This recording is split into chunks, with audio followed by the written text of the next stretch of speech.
أعوذ بالله من الشيطان الرجيم بسم الله الرحمن الرحيم رب اشرح لي صدري ويسر لي أمري واحلل عقدة من لساني يفقه قولي واجعل لي وزيرا من أهلي هارون أخي اشدد به أزري ويشرك في أمري كي نسبحك كثيرا ونذكرك كثيرا إنك كنت بنا بصيرا وصل اللهم على محمد وعلى آله وأصحابه وأتباعه أجمعين آمين والحمد لله رب العالمين. We say that in this class we emphasize on changing our concepts or renewing them, not borrowing the concepts from the society or from our own community, maybe from our parents, ancestors, and keep repeating. So let's ask some certain questions now as we studied the first part of this narration from the Prophet. The second part says, don't desert one another, which is understood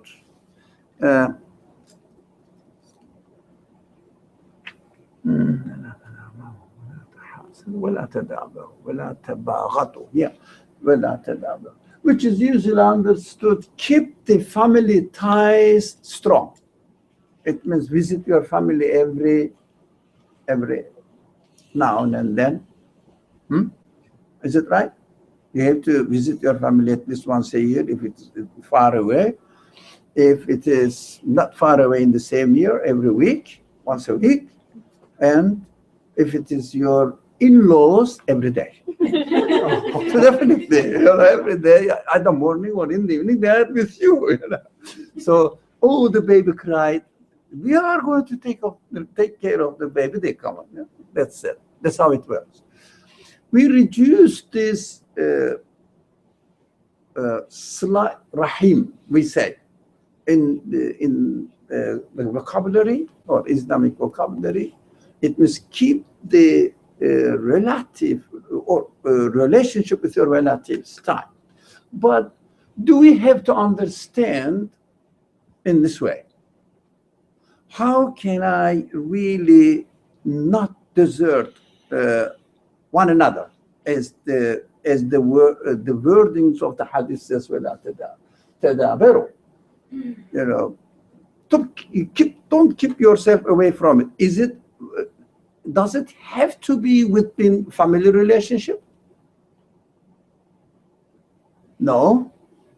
But what does it mean then? Let's enlarge our vision. How can I not desert another person, another being? How can I do that? Because we are in this world, and I have to be very nice to my relatives, but ignore the rest. Can you say that? No, you can't. So who are the rest that I shouldn't really keep myself away from and be ignorant of them or ignore them? Who are the rest? Can you ignore the, I don't know. It could be extended family. Sorry? Extended family. Extended family. How about the others? I'm not I don't belong to your extended family. How can you extend your family up to where? For example, the friends are here. How about upstairs? And how about above the roof? Some birds are living there. What are you going to do with them? So we have to extend to the width of the universe. So I understand from here, keep in contact with everything, take notice of, be careful, and connect yourself to them. As what? As the hadith will say now, not only with your relatives, yes, more so with your relatives, you know them, yeah, but with everybody. We are not really opening our vision, our heart, our mind so large that we can really encompass everybody. No, it doesn't have to be with from your nation, from your tribe, from your family, as you call it, because family means who? Adam, we are very very close relatives. We are the children of Adam. Human beings. How about the other creatures? But extend your vision. Yeah.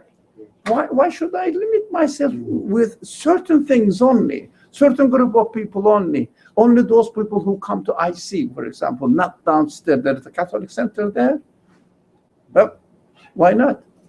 Go there with other human beings. They are created with their ideas. Or listen to them. You may exchange some views with them. Just treat them nicely. Don't desert one another. Extend it. So the hadith carries on, say, don't hate one another. But so we shouldn't hate one another. Extend it. Your understanding. You shouldn't hate what? Only Muslim brothers? Anything created, don't hate. Human behaviors or false demonstrations, false ideas, that is the difficult thing we find to believe or to understand. False ideas have no reality. They represent nothing in creation.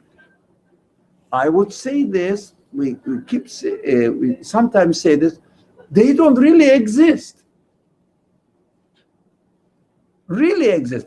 The man or the person, I don't know, or if it is written in a book, the book exists, but what it contains, what I say, if it is a false idea, it doesn't have an external real existence. It's your choice, human choice.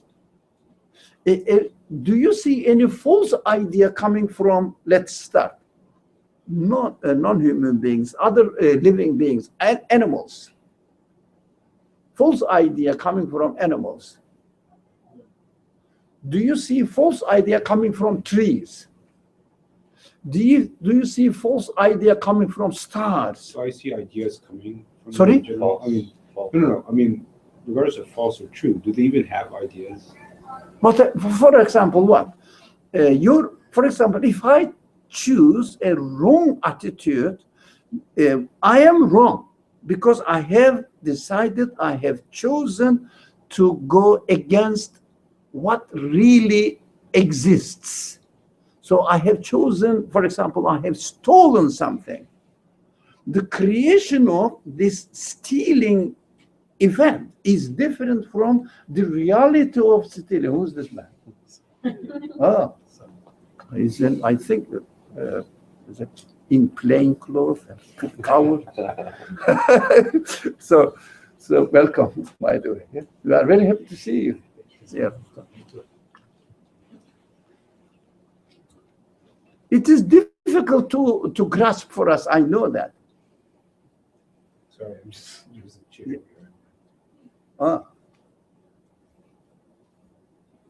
Yeah.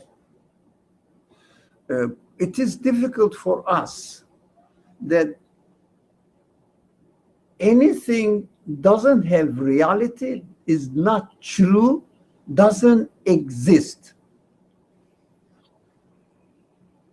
We know that, let's say, a murder took place, God forbid, or a stealing took place.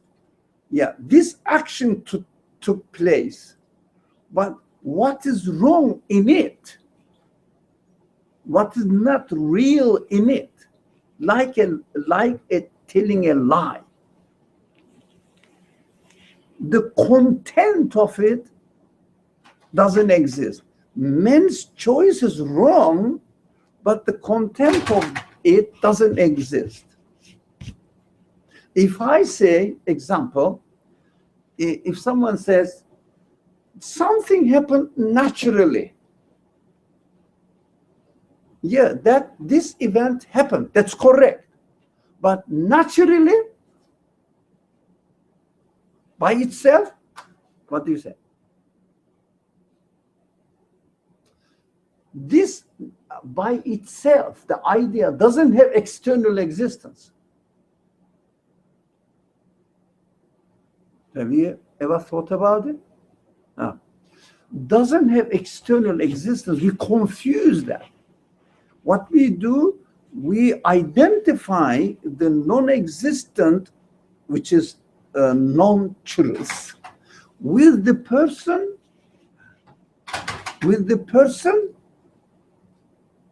presents it or chooses it. For example, let's say there is a disaster somewhere, right? The earth is shaking. That's an earthquake somewhere. Earth is shaking, right? That exists. Saying that this is a horrible event, labeling it with horrible, what did you say? Is wrong. We have to make this distinction because it is not in the culture, not only in this civilization, it's not at all, but what is expected, maybe Christianity, maybe Islam, is expected to interpret the word in this way, but unfortunately, although Muslim scholars were sure about it, they commonly reached the consensus that the evil, the non-truth, if you like, how do you say, untrue thing, doesn't have reality. That's why they are untrue. That's why they are not real. They are not really, they don't have really the external existence. That's why we have, in fact, if we are careful, we have no right to hate anything which exists. Which exists. It is easy to say by tongue that God is a loving God. Do you think loving God will create something untrue? Merciful God. God says we created everything in the Quranic wording. We created everything with truth. Very common language in the Quran. With truth, in Arabic, just to make sure that if you read Arabic original, bil haqq. The name, the truth, the true, is the name of God.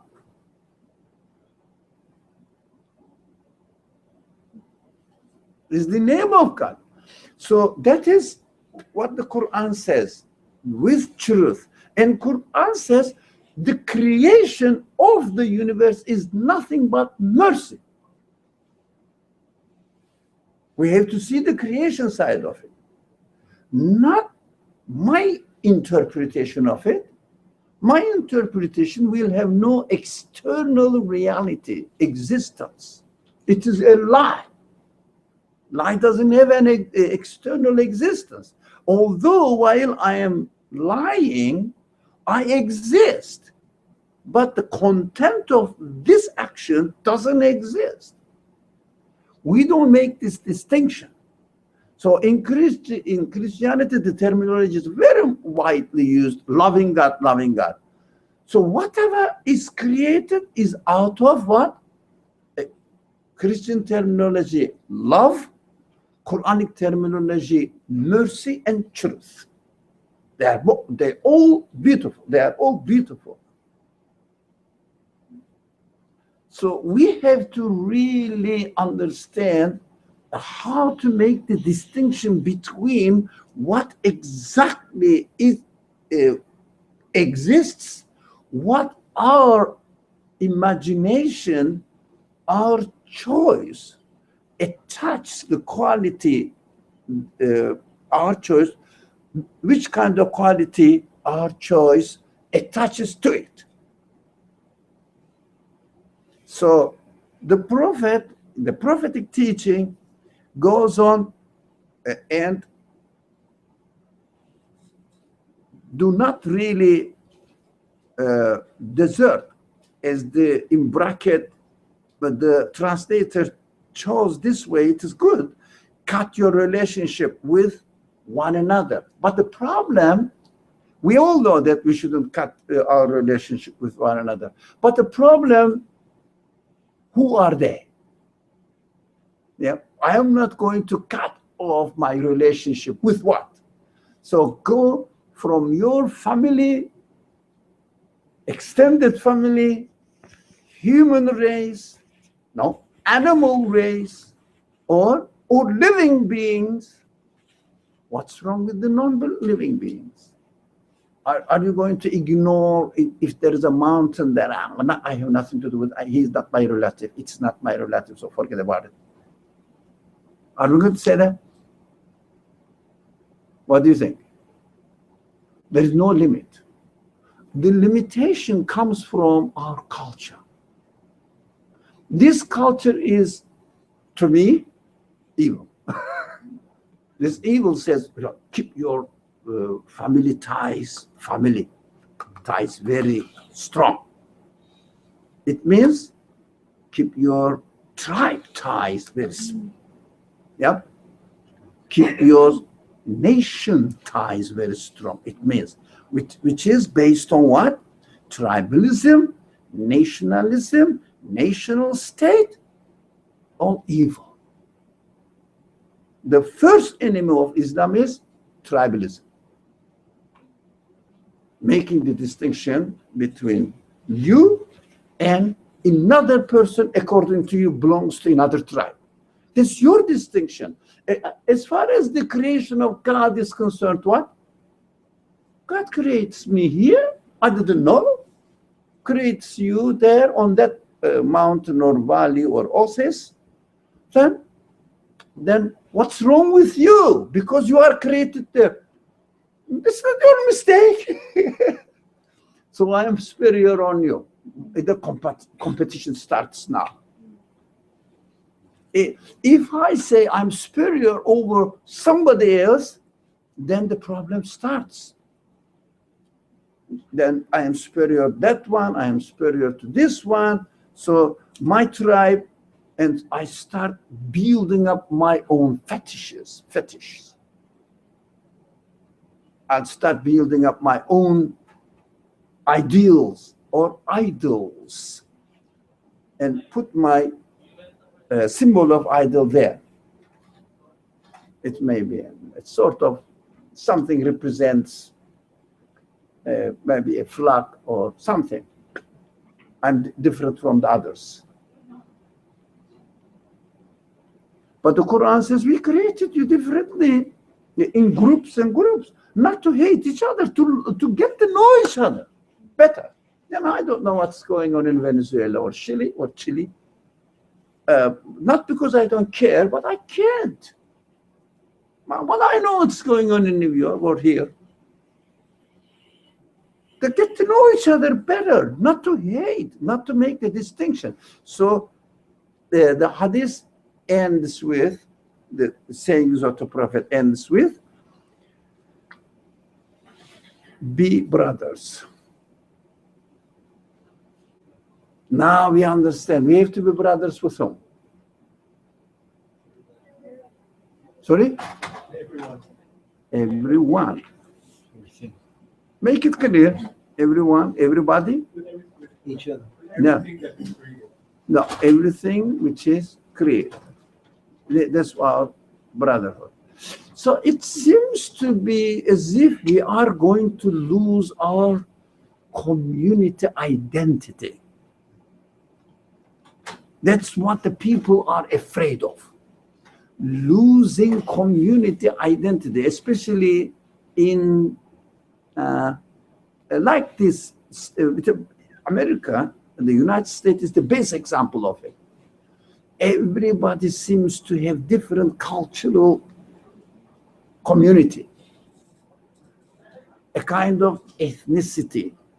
And if we really widen our understanding of brotherhood to the extent that the universally applicable, then I will lose my community identity, as if I am going to be left with no identity because I don't belong to anywhere. That is the problem. We are going to come hear this subject now. Yeah, that is the understanding which underlines happiness for me. If you construct our own identity according to our own view, we definitely identify ourselves with a certain culture, certain ethnic culture, and reject the others. Of course, I cannot be happy with the creation in general, so I'll try to find the happiness within my own self-built, self-imagined community culture, cultural life. So if something happens to others, I may say bad things to happen.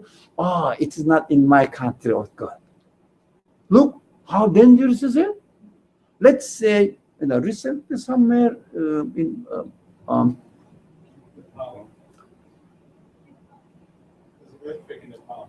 Nepal. Yeah, Nepal. So, where did it happen? In Nepal. Oh, thank God, it's not in my country. Look what happens. How dangerous is it? How dangerous do you feel that? So you start making distinctions between creatures, between human groups, between the certain societies, making distinction between the people, between the created beings. But aren't we going to make any distinction at all? Yeah, we do, and we have to.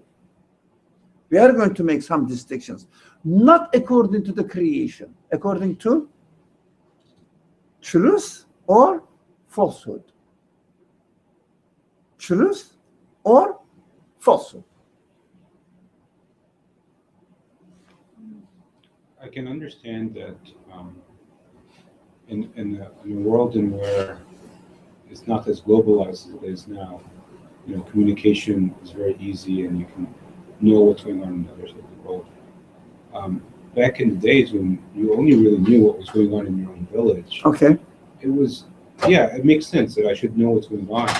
Yeah. And I should care about everyone. I should do something if I see something that so on and so forth. Mm-hmm. But when you have a globalized environment like we have today, it's very overwhelming. Like to think and okay, yes, something happened somewhere else in the world, and to think that you have a responsibility towards it is overwhelming. But, you have the responsibility because you are aware of it. You became aware of it, right? But it doesn't mean that you have to hate or you have to be happy because it didn't happen in the part of the place you live or the part of the earth you live. We have to be brothers. That's good that we know, but have sympathy if you can do something too, because you are aware of it. Between, as you said, the back in the history, people used to know what's going on in their village, and even they didn't know what was going on in the next village. Okay, that's their responsibility. But what we have to is at least theoretically establish in our understanding that I have to relate myself to everything with no boundary. everything. Not only with human beings, what's wrong with animals? Not only with animals, what's wrong with plants? And not only with living beings, what's wrong with inanimate beings? They are all created with a certain wisdom in order to present to us something, some news from their creator. Nothing is created for nothing. Yeah, the Quran keeps saying this. We never created anything for nothing. So anything is created for us, for conscious beings. As far as, I don't know, I'm not saying not for other people, only for human beings. No, that's irrelevant concern. As far as I am concerned, everything exists is for me. What am I going to do with them? What do you do with the stars, with the galaxies?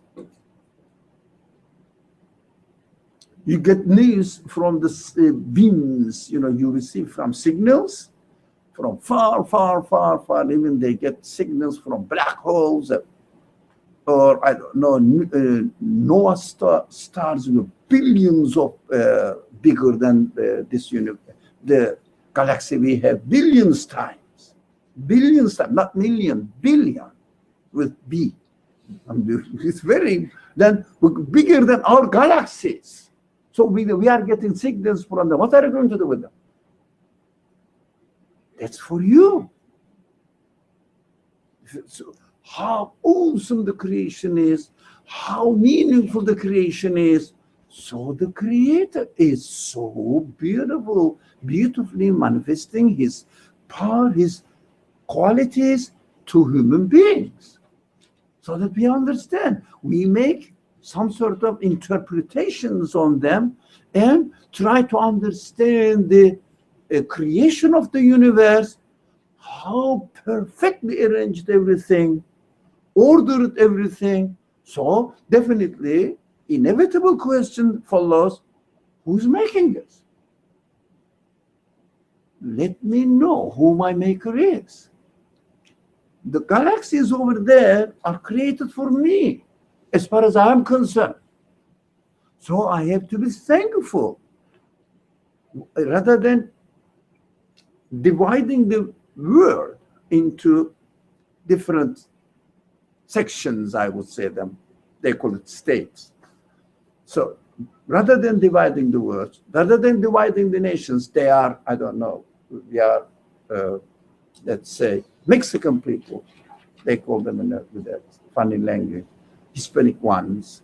There are Asian people. They are all, I don't know, Arabs, Middle Eastern people. Divide. What benefit do you expect from it? Nothing. Just conflict, competition. So we have to be brothers with all creation. Ready? Everything. Only falsehood that we don't like. Denial of the reality we don't like. Sure. So I want to clarify something. You said that anything that does not have reality does not exist.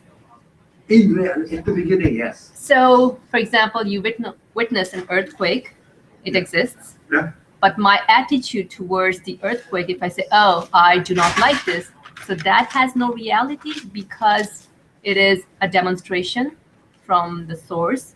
Yes. So that my attitude is basically Your attitude, negative, but not your existence. You make the difference now. Your existence is fine. I am looking at you. I am hearing your comment on the event and trying to understand which one is right, which one is wrong. But it is good for me. It's a good lesson for me. I should not reject it. But what you, in the example, what you say, there's a horrible event happening here, very bad. The content of your attitude does not exist. It's not bad. It's just letting us know that this universe or the earth, which is our closest neighbor that we are living together, are not, don't have to be as they are. So there is really a control over it, and everything is so much is adjusted from time to time. It is created in a way that it interrupts the routine that we are used to, and lets us realize that it doesn't have to be by itself. Can you imagine? But I think fundamentally we studied this a lot. If we really think seriously, if there was no change at all in the universe, what will happen? How we, as we are human beings, and we see that nothing changes in the universe. There's no change. Everything is static. We will never be able to make this understanding or make up our minds about the source of its existence, because it is always like that. Same things to the continuous change, then we start questioning. Look, ain't nothing in this world can sustain its own existence. For example, me, I cannot sustain my own existence. Why? Through this reality, I understand that I am not the one who decides how I should be. And my members of my body also are not the ones who decide what they should be. They are all subject to change, and no one can really stop it is being for even one moment. Everybody knows this now. Not at 1 minute, impossible. 1 second, no. For a moment. Now everybody is realizing that the things appear to exist and cannot continue. They say they fall into non-existence. They don't fall into non-existence, to my understanding. They don't fall into non-existence, but non-existence doesn't exist, doesn't make sense. So it is illogical. So they come into existence and they cannot sustain their existence even for a temporary moment. On the spot, you see that they appear there and disappear. It means the Creator is so merciful in his act of creation, in his demonstrating his act. Even for a moment, nothing can sustain its existence. What does it mean? The universe cannot exist by itself. So change is beautiful. So change means, now look at the matter from another perspective. Change means from one state of existence going into another state of existence. So the state of existence changes means must be different. Must be different. It means you cannot really have nothing with no difference at all.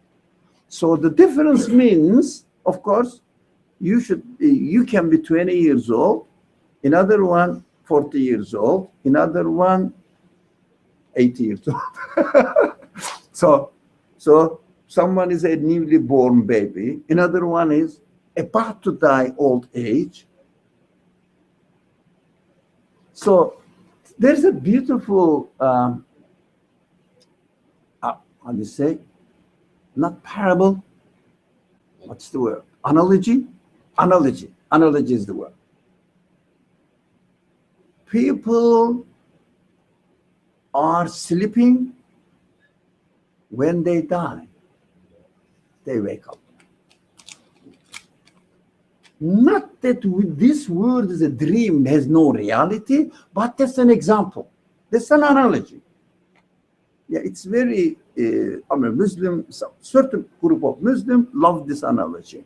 So in a dream, do you realize, are you aware the beginning of your life? I mean, you are living in a certain, you are experiencing a certain vision in the dream. Do you know that when I was a baby, I didn't think of this? You know, the time has no beginning and end in the dream. Do you remember? Do you understand this? Or am I clear? Okay. There is no beginning and end. You can understand. We are in a dream. We don't know what we were before we were born. We don't know what will happen before we die. After we die, sorry, not before, after we die. But in a dream life, we are experiencing this. But it's a conscious vision. That what I am experiencing, conscious vision. What is the analogy here? We don't know in the dream, we don't know what we were having the experience of vision before what we had the vision. After, we don't think that what will happen to me afterwards. When you wake up and say, and I had this vision. I had this vision. And of course we are given the ability to take a lesson from the creation of this vision. It means dream. Actually, in Arabic, there are two words. One of them is ru'ya, the other one is hulum, ahnam, the plural of which. So ru'ya means real vision. Hulum means confused, meaningless things, you know, the subconscious things that are coming in and out. But if you take the vision, this vision has no beginning, no end while we are dreaming that vision. That's a good example to understand that why the really serious scholars, maybe it is related to a hadith, I remember, I don't know how authentic or the source, I don't remember now. Doesn't matter, maybe going back to the narration of the Prophet, sayings of the Prophet, I don't know, I'm not sure of it, because people argue about the authenticity of the hadith. Doesn't matter really. It's a good reality. So it really narrates the good thing, good point to me. During this vision, I experienced that, look, while I am living here in this world, I don't have the notion of my life before I was born in this world. It was created in this type of life. And I don't have any clue what will happen to me after I die as compared to my life, the way I am created in this world. So it is quite normal. It's quite normal that I don't remember. It doesn't mean that I did not exist and I will not exist. Because I don't know the remember, or I don't have the ability to really refer to before I was born and I was in another state of creation. We don't know. But what we know, that we are given the opportunity to experience that. Existence does not consist of only the life experience that we are here. So the difference between life and existence is crucial. We equate the existence with life. When I die, as if I don't exist, as if I think I don't exist when I die, because I don't know what will happen to me.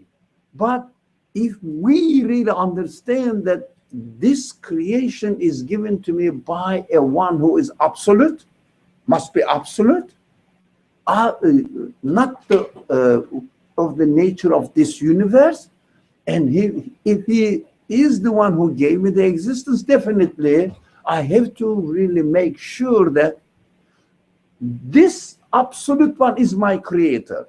I trust him. That's it. I trust him. Why? He's absolute. He's not going to ignore me. He's absolute. What will happen to me? He knows. I know. I don't. He knows. He must know. I can conclude that. So we have to have a positive attitude towards our creator and trust him. Never reduce existence to the lifespan that we are experiencing in this world. In reality, if we really think deeply, no one can know where my life yesterday is. Where is it? Did you really experience the life yesterday? Did you? Did you really experience? You lived yesterday? You experienced existence, life? No? Yeah, like today. Are you sure that you exist? Yeah. Tomorrow, think about today. Where is it? No. We don't know. We cannot say it doesn't exist. It doesn't exist now. You understand the difference? It doesn't exist now, but we don't know where it is. So can we deny that there was no yesterday? Can we deny? Can we say that there was no yesterday? Yesterday was just not real. It was real. I experienced that. I don't deny it. So we don't know what our situation was before I was born. We have to understand this. We have to spend time on it. We have to speak about it a lot. The difference between existence and life experience in this world. Existence does not consist of this type of creation only. Impossible. We are experiencing only a temporary, momentary existence, and 1 minute before, gone. 1 minute after, didn't exist for me. I have not experienced it. So what we have to tell to ourselves is this. Look, I am experiencing only my momentary existence here. And because I remember yesterday, I attribute my life and existence to yesterday as well. I say, I existed yesterday. And hopefully, I will exist tomorrow as well because of the habitual way of creation. I'm hoping. Can anybody guarantee that not only live, exist tomorrow? We don't know. We don't know. Life, whether I will be given life tomorrow or not, I have no idea. No guarantee. No one can guarantee. No one can guarantee. So that is the reality of creation here, the type of creation. So what we should do, we should be aware that we have to trust in the one who gives me existence right now. I belong to him. That's it. Don't restrict your understanding of existence to your lifespan in this world only.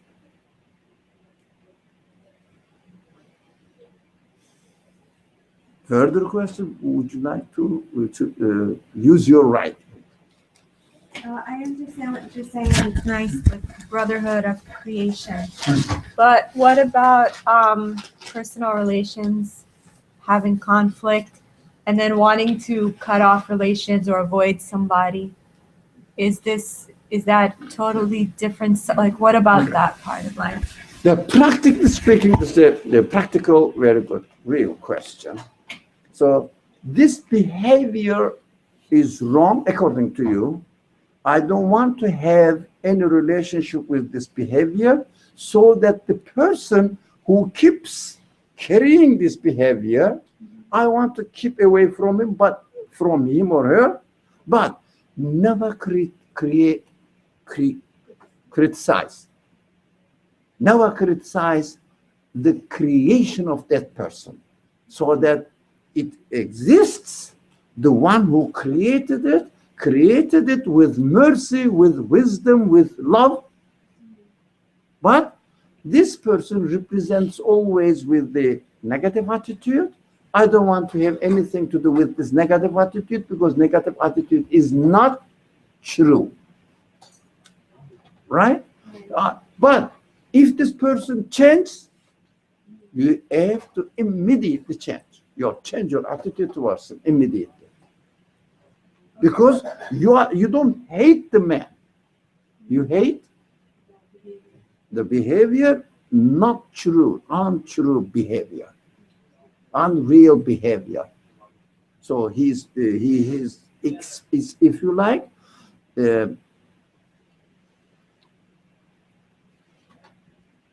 misusing his free will. Yeah, abusing his free will. He is abusing his free will. Or I may be doing the same thing sometimes. Yeah, we have to understand. Yeah, no criticism of the creation. So, any question? Is it time for prayer? I think it is. Yeah.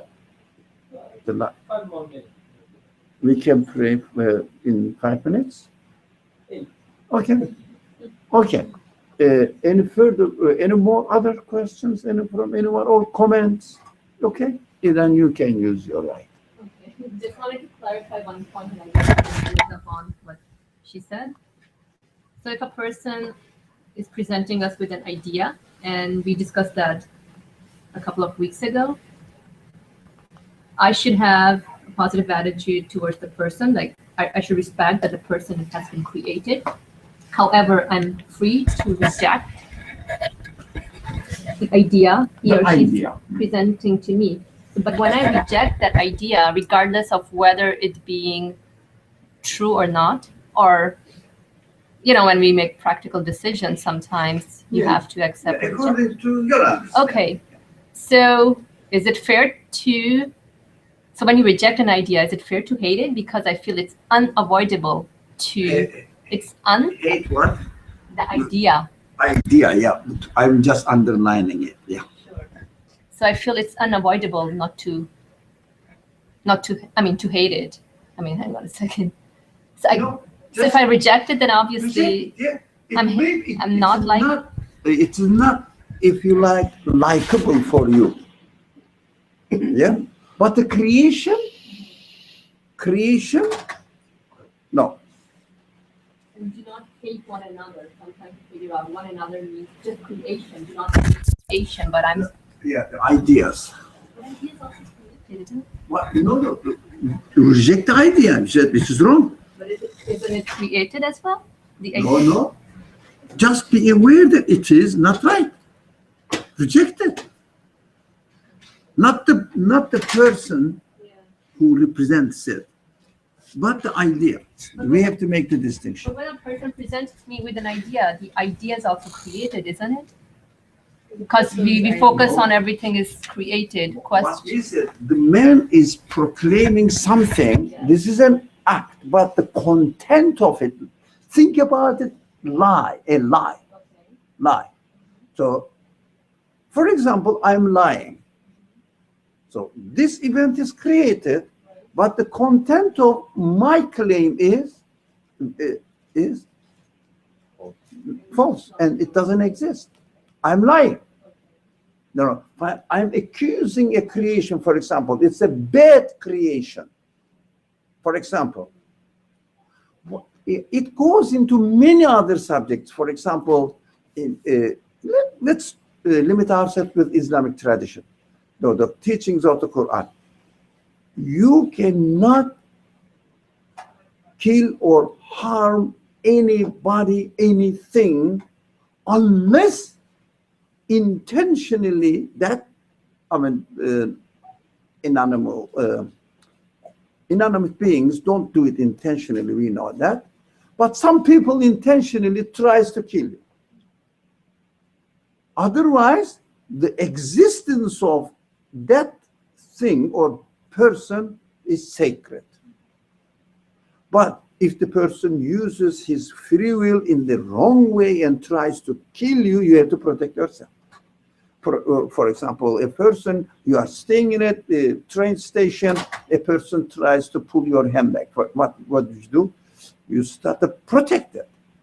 But if someone doesn't really attack you, you have no right to attack anybody. Why? Because we don't have any negative attitude towards any creation. The idea, yes, you can fight the idea. For example, let's say a person claims that nature created this world, and for example, there is no creator. You can argue, bring your evidence against this idea, but you can shake hands with this man comfortably with a smiling face. You don't shout at him. Or really get angry with the man, but of course you have to reject the idea if it sounds that you don't agree with this idea. Yeah, comfortably argue with them, okay, but never reject their existence. So if I say this sentence, it may sound a little bit controversial, but be careful. You can think about it and basing the argument on what we have been saying, explaining, you can understand that we have no right to hate anybody, person as a person, but wrong ideas, yes. We have to, not only we have the right to hate, no, we have to reject the wrong ideas. When you reject the wrong idea, is that statement real? Couldn't get the last one. When you reject the wrong idea, is that statement real? When you state a truth, when you give a true opinion, is that real? Are those things real? So if the statement of the truth, this is the real existence, but the content of the existence also exists there. But that's your preference, your idea. But for example, if I say, typical example, what is the truth in our example? Always you use double 2 makes 4. Yeah, I have no problem with it, with the person, with the statement, with the content of the statement. If I say double 2 makes 5, what do you say? So, sorry, I disagree, and double 2 makes 5 does not exist in the universe. So, double 2, yeah. Double 2 makes 4 exists in the universe. That's how the creation has been realized. So like if you say the earthquake is horrible, that does not exist, that is not real. But if you say the earthquake is the creator's will, that is real. You just said something real. Yeah, if it is true, yeah, the statement is true, the content is true, we cannot really make the distinction between the physical existence and the people's preferences. So if you say an opinion that's negative of creation, it is not real. But if you say an opinion that is loving of creation, you have said something real. So the content of the statement is true because you can see what you said. For example, the creation is the result of mercy. Creation is the manifestation of the love of the creator. That's why we understand. And what I look at this word, I see exactly matching. For example, let's say there are 2 balls here, another 2 balls here. If I say, when I put them together, there are 4 balls. That's correct. Do you understand? So, but if I say, I put 2 balls here and 2 balls here and next to each other, And there are 5 poles. The content of this statement, 5 poles, doesn't exist. So if you write a book that is spreading truth, you are creating something. No, You write a book that is no, you are not creating something. The existence of the book and what the meaning the book carries is real truth. The truth, right? Because the creation is the truth. but all the books out there, they're not real. They're nothing new. If they don't state the content of, not all the books, the content, it goes into, but we don't have time, we have to stop. It goes into, since you said book, let me talk about it. The book and the meaning in the book, right? So if the meaning is true, the Quranic description is this truth is represented by the existence of angels. But that is another subject. So the angels carries the command of God. But the creation is the command of God. Right? So command of the creator really exists. Here is the universe, here is the meaning in it. But if I interpret the meaning of the existence in a wrong way, it doesn't exist. There is no representation of this wrong content of the wrong statement by angels.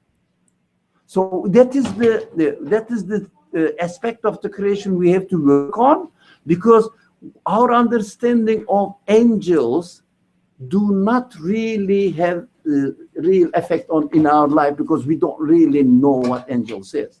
So it must be when you think of the universe, it must be alongside with the angelic side of it, real true meaning of it. Bismillah. It is interesting, but it needs another series of studies. Inshallah, we can pray. Inshallah, please call Izan and give me. Allahu Akbar, Allahu Akbar, Allahu Akbar, Allahu Akbar. أشهد أن لا إله إلا الله أشهد أن لا إله إلا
Okay. Start. Bismillah ar-Rahman ar-Rahim. Assalamu alaikum. Okay, what is the thing that makes you unhappy? Give me an example. Anybody? Disappointment. Disappointment? Did you say? Yep. With what? Anything. With anything? What are Mostly you human beings. expecting that it didn't happen? Human beings don't meet your expectations. So the human behavior. Yeah. And even like events too. Some events. Yeah, like According creation to- sometimes doesn't meet your expectations. So your expectation is not met. Yeah. So you are disappointed. Yes. What are you expecting?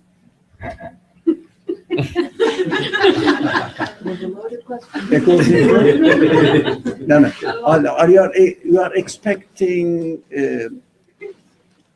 what? I mean, do you want more than the universe? No. No, the universe is enough for you. Huh? Good. It's I'll very take the modest. universe. Very modest. So it's a good dialogue. I like it. So are we sure that our expectations are mostly made up by our own self, not according to the reality of the creation out there? Because this introduction before the prayer was a long introduction, but it will help us a lot. So we said that in reality, the content of all mistakes and ideas and attitudes, if they are wrong, they don't have real existence. What exists out there should suffice us. The universe is enough for us. So the creator of the universe is our creator. We have to help ourselves by building up this concept of existence. We just make up stories, and I expect that Ahab is going to be nice to me. That's my expectation. He is nice to me, but I don't understand. I don't appreciate his being nice to me. So we are in expectations which are not real. Then this unreal, which doesn't exist, expectations are not met. Or we may have false expectations, and the false expectations may be met by false attitudes. We have to analyze it. Look, my expectation was wrong, and somebody supported my expectation in the wrong way. Two wrong coincided together, and we say we are happy. We have to learn that we should be happy with reality only. So check ourselves. Can we make sure that we never make any mistake? No, but we have to check ourselves. If something makes us unhappy, we have to realize that this thing does not have any real existence. But our imaginations, our expectations are not real. So what is out there it is not real. So we are in trouble. But we have to learn how to be happy by attributing everything to its reality and seeing that the connection between what exists there and the source of its existence and the source of my existence is the same. Let's touch them together. Let's contact them together. Put in contact. So there should be nothing which makes us unhappy in reality. But we fall into the unrealistic expectations, And these unrealistic expectations are not met, we get disappointed. When we get disappointed, we feel unhappy. When we feel unhappy, we undergo stress. When we undergo stress, it affects our biological metabolism and everything. Life is ruined. Yeah, it's very simple. We harm ourselves. But if we are, for example, let's say I lost, something happened, an accident happened, and I lost my arm. All right, God forbid, it may happen. Anything may happen anytime. Okay, so what I expect now, if only I had two arms, not one. That's my false expectation. I am created with one hand. It's not my choice. Even if it was my choice, it was yesterday, not today, finished. Accept the reality as it is. Now, my favorite man is the Prophet's student, Ali. Ali. It's not because my name is Ali, but I really, I really love his wisdom. His wisdom. What he said? Accept the creation as it is. Think about it. Means really as it exists, as it is created. So do you understand that the Creator is wise? Look at the universe. Do you think that the Creator of this universe is a little bit crazy sometimes, goes crazy? Do you think? Look at the universe. Is there any sign of craziness? Is there any sign of crack in the creation? Crack means something unwise. The universe, look at it. Go into the atomic structure, you will be amazed. Sometimes I see people who are demonstrating. I am not a scientist. What's going on there? It is unimaginable. The one who creates this universe with that great wisdom cannot go crazy anytime. Otherwise, universe will collapse. We know that. We know that if something goes in one part of the universe wrong, the whole order of the universe will collapse. We know this. Everybody knows that. If you don't believe me, I'm not a scientist, but I ask physicists, they know. It means the Creator is wise, right? So whatever exists with wisdom. Okay. We can overcome by questioning the reality of our expectations. The reality of our expectations. For example, do you think I should get angry because I am old? I'm not as young as Ihab is. Yeah? I should get angry. If I get angry, do you think that I am doing something right? Because I'm old? No. We have to accept as the things exists. Now I am like that. So no objections. Okay, first this and then help. Yeah.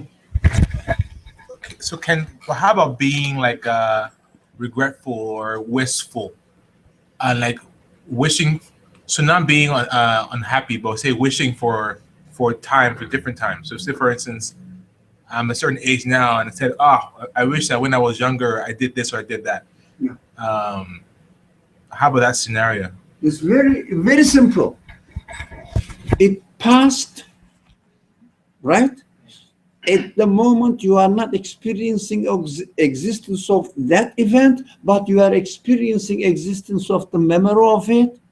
Just this memory is given to you, to ask, to acknowledge. You know, I'm sure you have as well. I'm joking. Of course you do. So there is a delete key here. Yeah? Just not delete it. It was wrong. I shouldn't do it. I was sorry. It was wrong. Admit it. Delete it. Don't brew on it. So if you think about it a lot and a lot, all your past mistakes, it grows and grows imaginary and engulfs you. And you are under stress now. You start experiencing tension. And when you experience tension, what happens? Your nerve system collapses. When the creator tells you in this way, what you are doing is wrong. Because you are not happy with it. You know that it's not something pleasurable.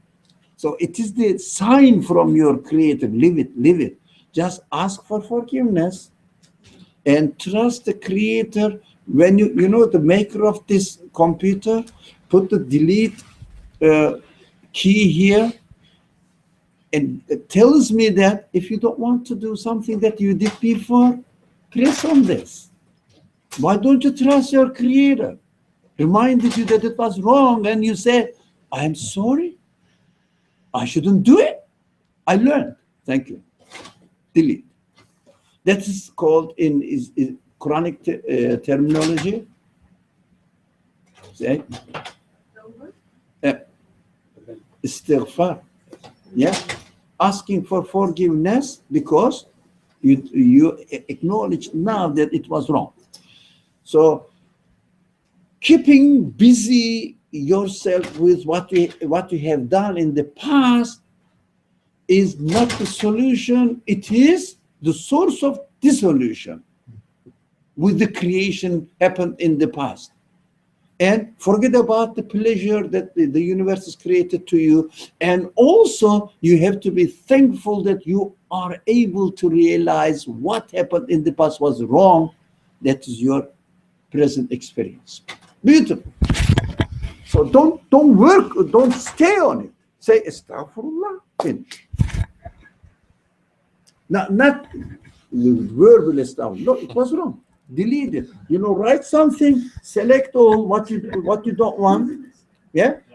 And then press on delete, or I don't know, the key is called, what's this key is called? Backspace. This one. Yeah? Whatever, the space delete. Delete it. You know that. Finish. Sorry, what's happening? Delete it. Delete it. No, I made a mistake. Let me correct it, inshallah. Okay. Oops. Sorry. Now, so very easy, very easy. Why do we really make fuss about it? In the literature, also scripture, that the creator speaks to man, says that, look, if you do something wrong and ask for forgiveness, definitely I forgive you. That is the, if you like, default program of the computer. Press on it, it deletes it. It doesn't say, no, I'm not going to delete this time. Do you understand? I'm not going to delete this time. But it is how the universe has been programmed, and what the creator says, if you press on delete, I will delete it. Trust it. If you don't, you are imagining something which is not real. You are sorry for it. Aren't you sorry for it?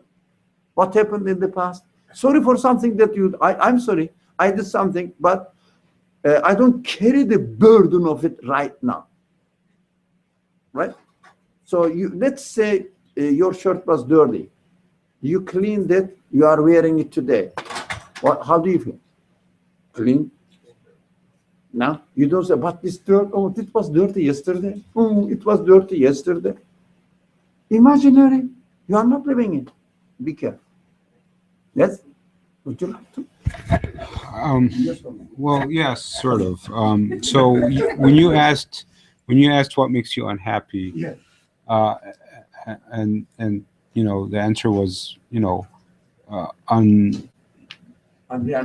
unrealistic expectations, and they don't have any ground in reality. It seems a little bit contradictory to what we've been saying in the past, because we were saying that there are these feelings that we have, and they make us unhappy, but we should use them to point in that there are expectations, and those expectations will be fulfilled one day. Like, for example, it makes me unhappy to know that I'm going to die one day, or someone that I love dearly died. Are you really sure that it makes you unhappy when you are going to die one day? Fine, forget about that. Like, if my parents die, I will be unhappy. If my parents die, I will be unhappy. If my wife dies, I will be unhappy. Well, I Right. don't know the second one, but trust me. She's listening, by the way, so she's listening. Oh, look at what's inside. You're on the blacklist now. So. Sorry. Okay. So I would be unhappy, right? But we were saying in the past that unhappiness, we should use it as a sign that our Creator is saying that this life is not Don't do it. is temporary, and we have this expectation. We have an expectation of It's a sign. living eternally. So where do you draw the line? Because apparently there are some expectations that you're saying that, oh, good, those are good expectations, and no, others are not good, and you shouldn't use them. So how do you differentiate between which expectation is true and which one is not? Just in reality, for example, By the way, she's the texting me brother. right now. Sorry, right. did you get the message? There you go. Bill, with a very angry face. So the brother said, for example, my expectation was this, and I realized that when I was young, I didn't study properly. I didn't really learn what I wanted to learn, or educate myself, train myself in a certain way. Whatever, lots of things come to our minds. And now what you are realizing that these are all wrong. They don't have any reality. But because of this experience, I must utilize my time properly, organize my time. And if I don't know how to organize my time, really, I have to take a time management course. Yeah, just learn it. Do it. That's it.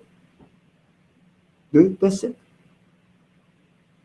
So we have to learn. Of course, no one is perfect except Ihab. No. Or Ihab's wife. Did you record? So no one is perfect in this world. We make mistakes. We may not be able to control our feelings, but afterwards, we should wake up. We should just come to our real senses and say, oh, it was wrong. I gave up. Right? So that is why I don't know how true it is, even while you are speaking with a person who's disagreeing with you and really attacking the truth, let's say, according to you, of course. According to him, you are attacking his truth. But you are really angry with him. We should control ourselves, not to get angry with the person, but with the idea, and momentarily this idea is wrong, explain it comfortably. Can you, I can't. Can you really argue with a man who is just defending the opposite idea to your idea, understanding, with a smiling face? That's it. Because you don't agree with the idea, but you are happy with the event created. And you are just realizing this is the wrong idea. Unfortunately, this person defends it, but thank God, I'm aware of it. God is demonstrating to me which is right, which is wrong. Thank you. We have to educate, we have to know, we have to learn. The Quran says, let me go a little fast because we don't have much, but we have the background now. So, okay, read it quickly. Somebody. Can you read the Arabic word? I think you do. Loudly. فأما من أعطى واتقى وصدق بالحسنى فسنيسره لليسرى. In English? Anybody from English? Okay. As for him who gives freely and is conscious of God and affirms the best, we will facilitate the easy way for him. Now, you understand now, I'll go a bit fast now, because I think we grasp the root of today's class. So, for him who gives freely, why? Because he realizes that he has received freely. Don't misinterpret that I worked for it. Yeah, you asked for it, but you are given freely. We cannot create anything. Right? If we are really comfortable about the understanding that everything is given to me freely. Where did you get your hair? Freely. Yeah. Your nose, your ear, your hands, your mind, your memory. Free, free, free. What did you pay for anything? Nothing. So we think that the farmers are growing something. They don't create. We know that. Huh? They don't create. They ask. They put the water. Water is there. Every material is there. Their mind is there. Their desire is there. Their need is there. Given, given, given. What is not given? Nothing. Everything is given. Everything is given. And the produce is given, created to you. Farmers don't make, let's say, eggplants, tomatoes. They don't make tomatoes, do they? Given. So, by realizing that everything is given to you freely, you have to give. If you don't realize that it is given to you, you don't give freely. How do you give? You give them and expect respect, expect acknowledgement in return. I am the one who is giving. Right? Become famous, put your status in the building that you endow to a charity organization. That is what I gave. So if you realize that everything is given, you give freely. Somebody wanted? I've seen it, and yep. Yeah, I was thinking about when somebody said something makes me unhappy. They make me mad. Maybe another idea that comes to me is that I'm mad and I hate. I have it in me and I look for something. So my projected misconception is that's where it's coming from. But if I house it, I have it's in me. And then another idea that came up as the gentleman was talking about the past, and one day I woke up and I came with the first commandment: thou shalt not dwell in that which is not swell. It just it just kind of shakes up because there's a tension that comes when one gets mad. I understand. Don't live in an imaginary world. Don't make up a word. You know, we just accept the reality as it is. So gives freely and conscious of God. It means really, when you give freely, it means you are conscious of God. Yeah, you are in taqwa. Yeah. So, and affirms the beauty, the best. This best is the word. The best is husna. Husna is, you know, the word. I actually quoted this word, so you will understand what husna really is. So read somebody quickly. So the translation is. The most beautiful names belong to God, so call upon Him. So the beautiful names, beautiful qualities, beautiful here is husna, right? Al-isma al-husna. It's the plural form of husn. It's beauty. So come back here now. So, sorry. Come back here. Affirms the beauty. What is beautiful now? Whatever. I'm just combining it, going fast. But you are clever. You are smart people, so I know that. But otherwise, you would be falling asleep by now or leaving the room. So those people who stay here. Oh, what's going on here? You know, they are making funny statements. Sometimes looks, I don't know, heretic. So affirms the beauty in creation. In the Quranic context, beauty is the manifestation of the quality of God. What is not the quality of God in creation? You understand now why we spend a long introduction? What is not the quality of God's manifestations of God's qualities? What is created or what exists apart from the act of creation of the Creator? So everything is beautiful. Confirm. If you don't confirm it, it means, I'm referring to the ladies' comment, your imagination is just made up. Expectations. Whatever exists is beautiful. As long as you confirm the beauty, you are happy. You are inconsistent with the creation. If, as the other verse will say, I'm going fast because we don't have much time. Here,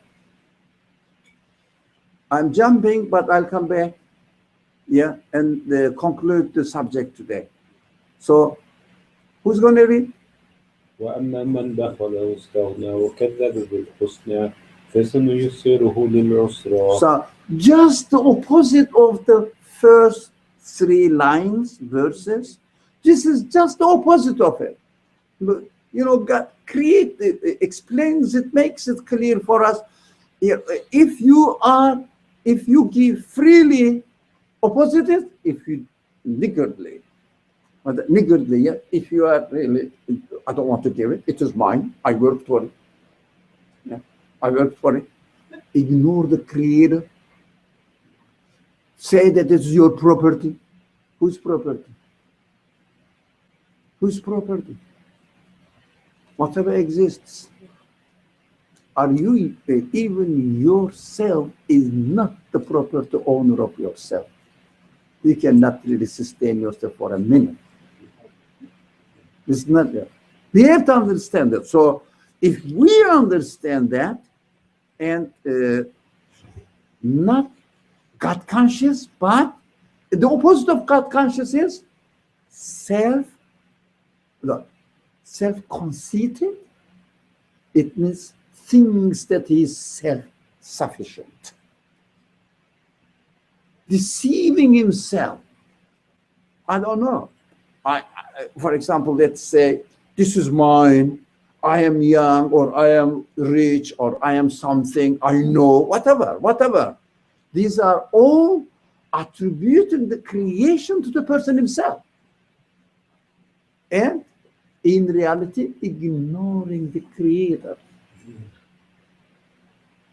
You know, this word was istighna, in the word, Arabic word, istighna, being feeling self-sufficient, is really ignoring the Creator and attributing the creation to yourself.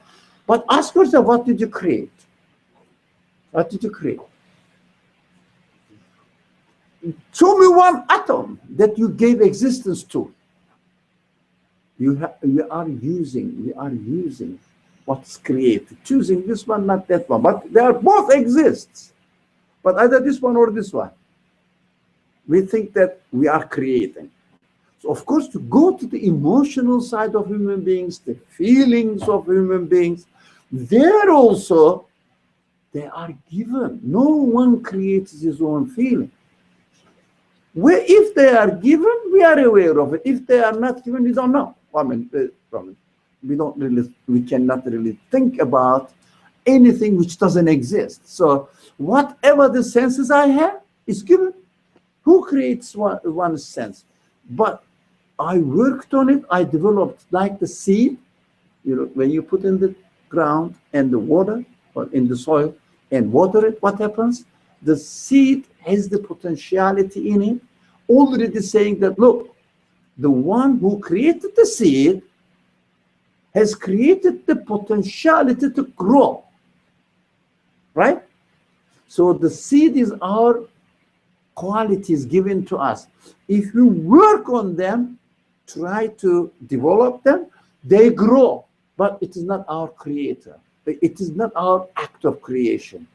We are asking the one who creates this ability, potentiality in me, develops it, creates it.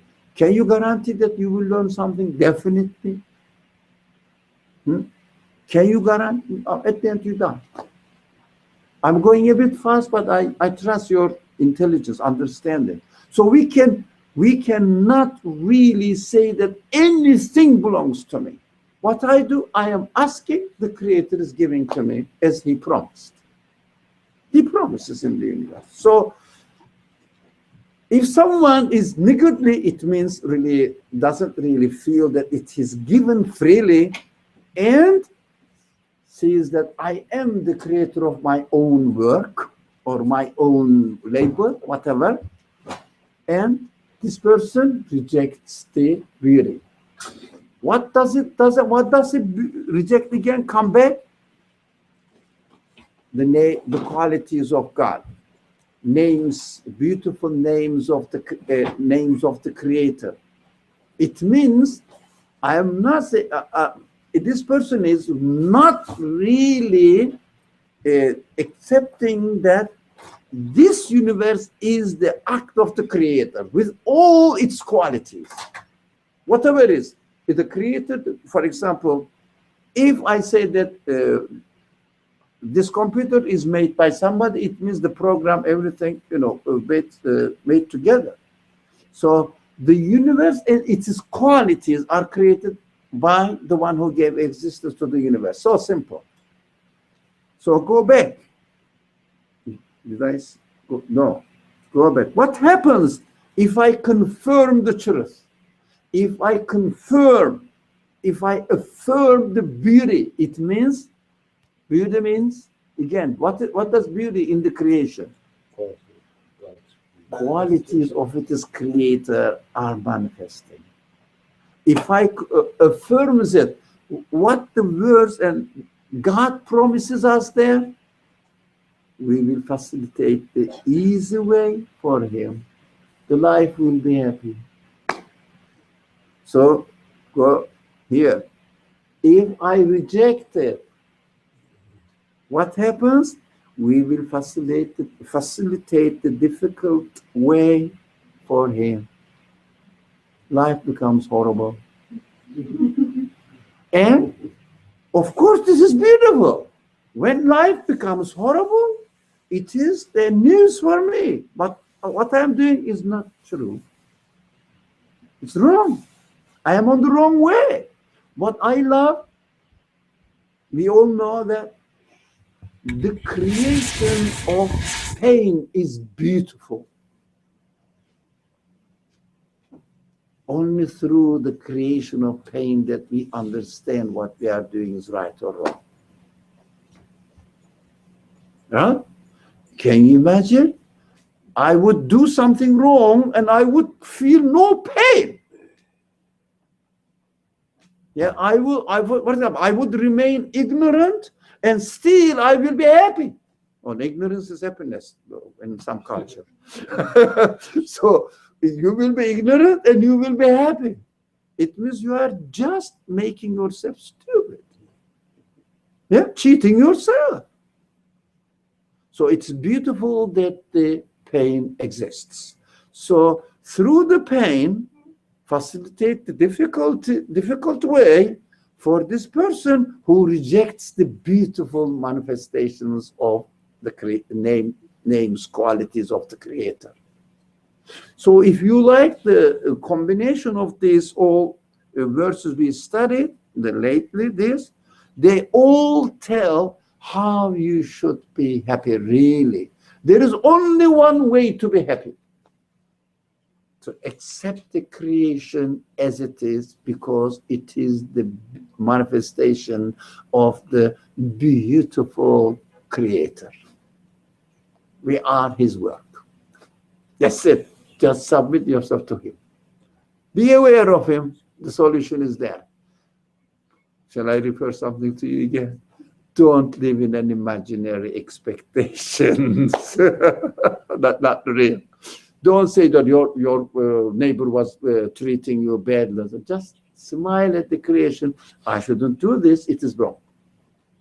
That's it. Learn. When that, thank you, God, for teaching me, demonstrating me that it's the mistake. It's the wrong attitude. I shouldn't do it. Teaching me, I'm learning. So before 9, inshallah, we stop. Thank you very much. Jazakumullah. The subject, the happiness, finished. Huh? We learned how to be happy. Don't live to no one said, I'm miserable today. Oh, horrible day it was. Oh, no. سبحانك لا علم لنا إلا ما علمتنا إنك أنت العليم الحكيم وآخر دعواهم إن الحمد لله رب العالمين بحرمة سر سورة الفاتحة.